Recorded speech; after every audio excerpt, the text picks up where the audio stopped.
and that's what's good about them, because when they're good, it's because you've used the tools that everybody knows, and you've done something new with it. But this is also why, because it is a limited framework, eventually it tops out. Which is why your mama jokes weren't as popular, or aren't as popular now as they were perhaps back in like '97. Yeah. Where they were just all over. Now maybe it's just because I'm no longer in high school, and your mama jokes are still all over high school, so maybe it's stuck in high school. I don't know. But we were talking about like novelty and originality, and I think that's an important part. Yeah. And the big term for this for me is surprise. Right. I can find something funny, and as someone who, I'm kind of I don't mean to be a comedy snob. I don't. But if it doesn't surprise me, I don't find it funny. Right. And it's because I create humor as well. Right. And I know that the element of surprise is you have to catch people off guard enough to find that vulnerable spot where their body involuntarily goes, ah! Yeah. You know what I'm saying? Like, they don't even mean to do that. Yeah. You have to find a vulnerability, and it has to catch them off guard. Right. So if it's not a surprise, I probably already have it.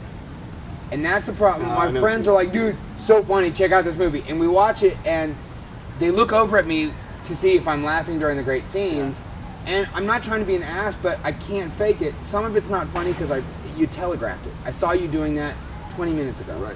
And that's a problem because you need to surprise me. That is also why, my friends who love the Anchorman movie with Will Ferrell, my favorite line in that movie, and I think it's a generally good movie. I like Anchorman. It really grows on you through time. Good lines that stick, at least, particularly in a social setting.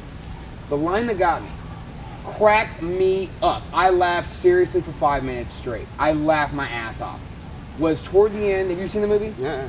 Toward the end, when he goes out, he's homeless, or jobless, has no friends, no nothing. Right? He's real down and out, and he's out in the city. It's before he gets called to help, of course. Right. He's walking around. He's got a full beard. He's got a gut, and he's just down and out. And he's drinking a carton of milk. Yeah, he's got milk. Yeah, like a half gallon of milk. And he just drinks it and he goes, oh, so hot. And then he drinks the milk. Milk was a bad idea. And it's just in the sun. Growing up, part of it is it resonated for me. It was a surprise. I bet you it was impromptu. But also, because it just came out of nowhere. It seemed very unscripted. And he's totally right, because when I grew up in Arizona, you had the sun blaring down on you in the summer. You're out on dirt roads, it's just hot, and you had dairy before you left the house. Yeah. And when you have milk, it just basically curdles while you're walking around. You're just like, milk was a bad idea.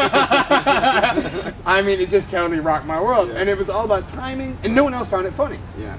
My friends actually heard about it from my wife, and when I saw friends that I hadn't seen in a while, they laughed about it. They were like, hey man, what's going on? How you doing? I was like, what's up, man? Doing well. Milk was a bad idea. And they would just say that, and I was like, dude, it was hilarious. I mean, I was the only one who found it that funny. Yeah. And it's because it has to hit certain audiences in the right way, which is why I think stand-up is so incredible. If you can have a guy who literally stands up from seating and makes people at least crack a grin, you're onto something. Absolutely. Because you understand that part in all of us that has a joke waiting to come out. Yeah. And that's the joke. The joke is he stood up. Right. But it has to surprise us. There's an art to it. And I would say you're very good at it.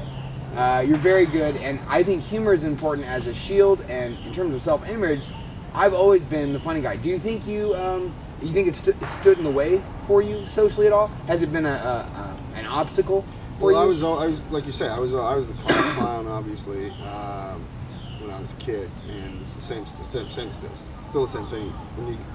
My job, I'm the job clown now. Oh, are you? Well, not sort of. I mean, I have a serious side too. He does have a serious side, yeah. And, very thoughtful comic side. And but at work, it's still the same thing. I still have to crack the joke. I still have to, like we were talking about earlier, I still have to pounce. And I suppose it's been an obstacle sometimes. It gets difficult when you have to interact with people. I'm much better. I like being in groups. You can hide in a group, and then you can pounce, and it's from nowhere, More to bounce off of. Yeah, but when there's just two of you, if you're sitting talking to somebody, and I'm not really that funny in person, like.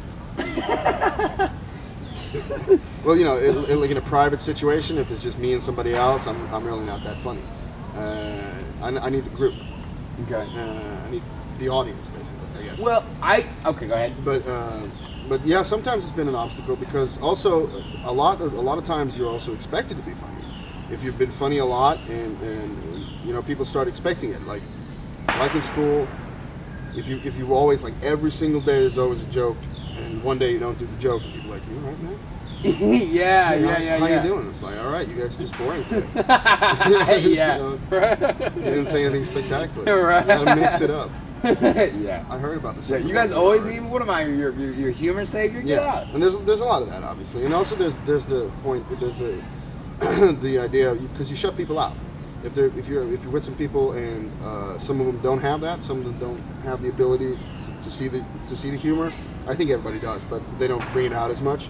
I'm sure it can be intimidating, and I've seen that, like, with friends that they get intimidated. You know, they don't want to hang out, or they just get careful around you because they don't do it as much. Okay. And they're afraid that if they don't, I guess, I'm guessing, I don't know, but I guess that it's like, he's not going to think I'm funny. So I'm afraid, you know, I don't want to hang out with him. Well, and also there's the risk. I always think, like I was talking about earlier, I don't think I came to that point, but with the guy you ripped in college. Yeah. The guy I was mean to. Exactly. Right. Yeah. We were talking about earlier, and there's a risk that, because for me it's always like, I expect anyone to be able to do it. I treat everybody like they're me, basically. Yeah. You know. Yeah, I do. I try to be cool with everybody, but I expect them to get into me as much as I get into them. Okay. You know, if I give somebody a hard time, it's because I expect them to do it back to me, because I think that's funny. That's banter is a big thing for me. You'll really like my mother-in-law. I'm sure I will. Yeah. She seems like a very nice person. She's cool. Yeah, really hot. She's good. She's all right. She's a good lady. Yeah. Yeah, and really, they're very hospitable. Your in-laws are great. Yeah, they are cool. I just met them. My favorite people.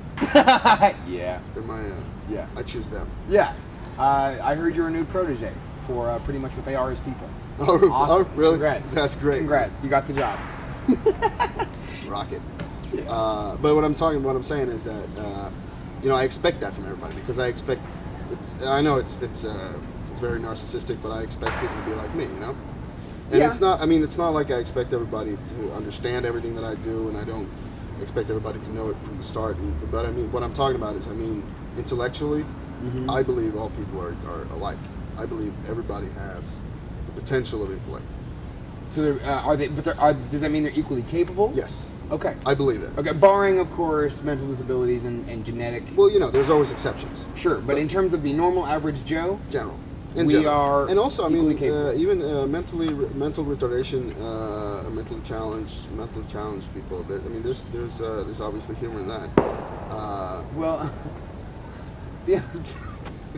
Sorry. But beyond, Oh, sorry. We're gonna cut that out. Well, but I mean, like, but I think, like, for instance, I have a cousin. You won't meet, unfortunately, because we don't have time.